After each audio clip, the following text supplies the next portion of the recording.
کان پر جلن محسوس کرتی اس کی چیخیں نکل گئی۔ رو رو کر اس کا گلا بیٹھ چکا تھا۔ اپنی آواز کھوتی مشال نے ایک بار پھر مزاحمت کی کوشش کی تھی، مگر باقی کوششوں کی طرح اس کی یہ کوشش بھی بیکار گئی تھی۔ وہ ہزار کوششوں کے بعد بھی خود کو برباد ہونے سے نہیں بچا پائی تھی۔ فتح کے نشے میں چور وہ شیطان ساری رات اس کے وجود کو بکھیرتا رہا اور وہ بد نصیب ٹوٹتی چلی گئی۔ اسے برباد کر کے بھی زاویار بیگ کو سکون نہیں ملا تھا۔ سلگتی سگریٹ سے پہلے اس کی بائیں رخسار پر اپنے نام کا پہلا حرف زیڈ گندا کر ڈالا، پھر سراہی دار شفاف گردن پر چمکتا تل مٹانے کو بری بے دردی سے گردن پر بھی زیڈ لکھ ڈالا۔ ادموئی ہوتی مشال اس بار کوئی مزاحمت نہیں کر پائی، بس بند ہوتی آنکھوں سے آنسو ٹوٹ ٹوٹ کر گر رہے تھے۔ تکلیف شدید تھی مگر اسے احساس نہیں ہو رہا تھا۔ جسم زخم ہو رہا تھا، روح لہو لہان ہو چکی تھی۔ صبح کی روشنی پھیلنے سے پہلے وہ اس کا جسم اور روح داغدار کر کے جا چکا تھا۔ زاویار بیگ ایک اور نشہ ٹرائی کر چکا تھا مگر مشال جیتے جی مر چکی تھی۔ وہ جا چکا تھا، ہاں وہ جا چکا تھا مگر اپنا کہا پورا کر کے گیا تھا۔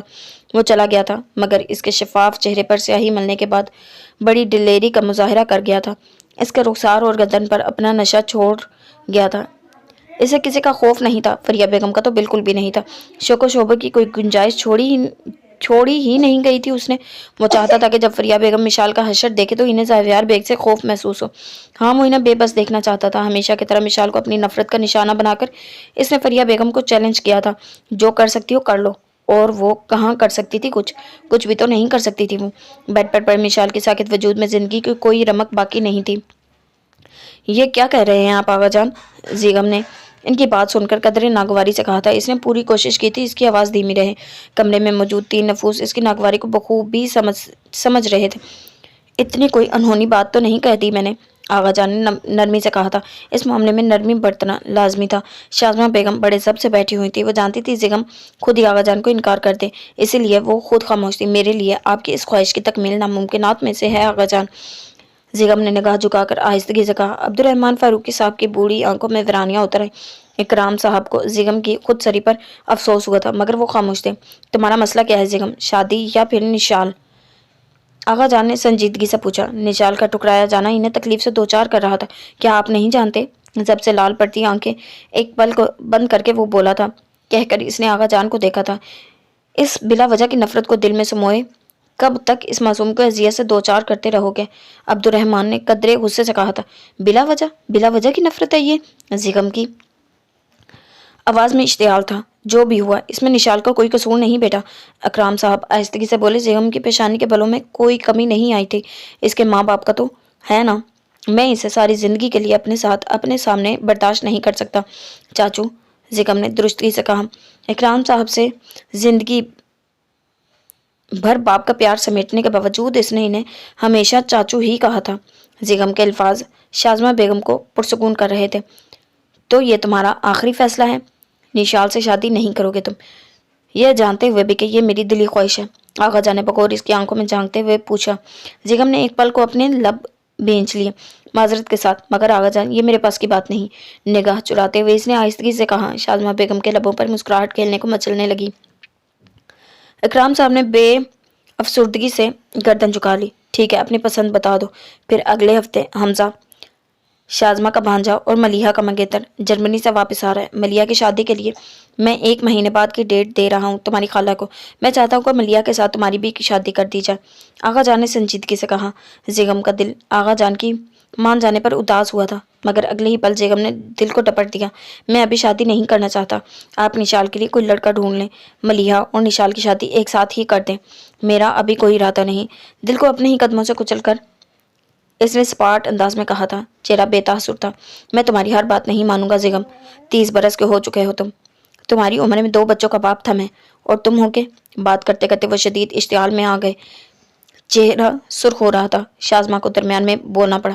اگر وہ ابھی نہیں چاہتا تو زور زبردستی مت کریں بابا جان، ابھی آپ نشال کے لیے کوئی اچھا سا۔ اکرام صاحب نے اس کی بات کاٹ دی۔ آپ خاموش رہیں شازمہ،